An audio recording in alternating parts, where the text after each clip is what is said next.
ओम श्री गणेशाय नमः। ओम गं गुरुवे नमः। ओम नमः शिवाय। शिवजी सदा सहाय। रुद्र संहिता युद्धखंड अध्याय 59। विदल और उत्पल नामक दैत्यों का पार्वती पर मोहित होना और पार्वती का कंदुक प्रहार द्वारा उनका काम तमाम करना। कंदुकेश्वर की स्थापना और उनकी महिमा। संत कुमार जी कहते हैं, व्यास जी, जिस प्रकार परमेश्वर शिव ने संकेत से दैत्य को लक्ष्य कराकर अपनी प्रिया द्वारा उसका वध कराया था, उनके उस चरित्र को तुम परम प्रेम पूर्वक श्रवण करो। विदल और उत्पल नामक दो महादैत्य थे। उन्होंने ब्रह्मा जी से किसी पुरुष के हाथ से न मरने का वर प्राप्त करके सब देवताओं को जीत लिया था। तब देवताओं ने ब्रह्मा जी के पास जाकर अपना दुख सुनाया।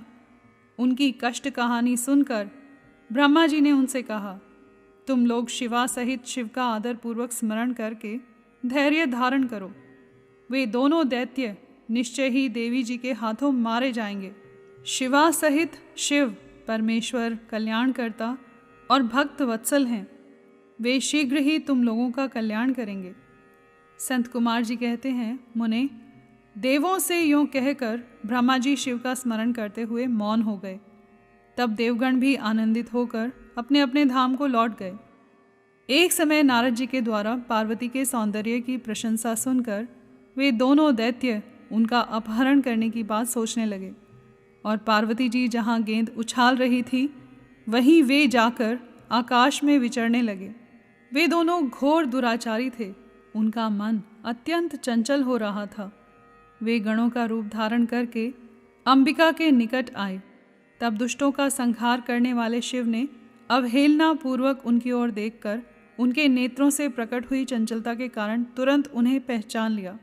फिर तो सर्वस्वरूपी महादेव ने दुर्गति नाशिनी दुर्गा को कटाक्ष द्वारा सूचित कर दिया कि ये दोनों दैत्य हैं, गण नहीं।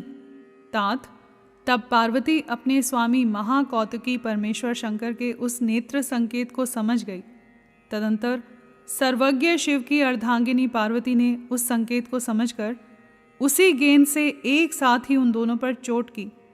तब महादेवी की गेंद से आहत होकर वे दोनों महाबली दुष्ट दैत्य चक्कर काटते हुए उसी प्रकार भूतल पर गिर पड़े जैसे वायु के झोंके से चंचल होकर दो पके हुए ताड़ के फल अपनी डंठल से टूटकर गिर पड़ते हैं, अथवा जैसे वज्र के आघात से महागिरी के दो शिखर ढह जाते हैं। इस प्रकार अकार्य करने के लिए उद्यत उन दोनों महादैत्यों को धराशायी करके वह गेंद लिंग रूप में परिणत हो गया। समस्त दुष्टों का निवारण करने वाला वह लिंग कंदुकेश्वर के नाम से विख्यात हुआ और ज्येष्ठेश्वर के समीप स्थित हो गया। काशी में स्थित कंदुकेश्वर लिंग दुष्टों का विनाशक, भोग मोक्ष का प्रदाता और सर्वदा सत्पुरुषों की समस्त कामनाओं को पूर्ण करने वाला है। जो मनुष्य इस अनुपम आख्यान को हर्षपूर्वक सुनता, सुनाता अथवा पढ़ता है, उसे भय का दुख कहाँ। वह इस लोक में नाना प्रकार के संपूर्ण उत्तमोत्तम सुखों को भोगकर अंत में देव दुर्लभ दिव्य गति को प्राप्त कर लेता है। ब्रह्मा जी कहते हैं, मुनि सत्तम, मैंने तुमसे रुद्र संहिता के अंतर्गत इस युद्ध खंड का वर्णन कर दिया। यह खंड संपूर्ण मनोरथों का फल प्रदान करने वाला है।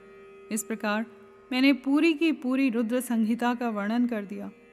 यह शिवजी को सदा परम प्रिय है और भुक्ति मुक्ति रूप फल प्रदान करने वाली है।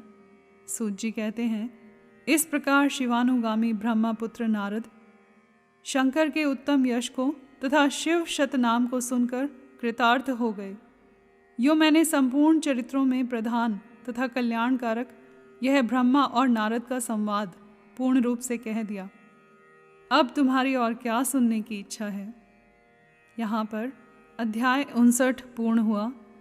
रुद्र संहिता का युद्ध खंड भी संपूर्ण हुआ और साथ ही रुद्र संहिता भी समाप्त हुई। कर्पूर गौरम करुणावतारम संसार सारम भुजगेंद्रहारम सदा वसंतम हृदयारविंदे भवम भवानी सहितं नमामि।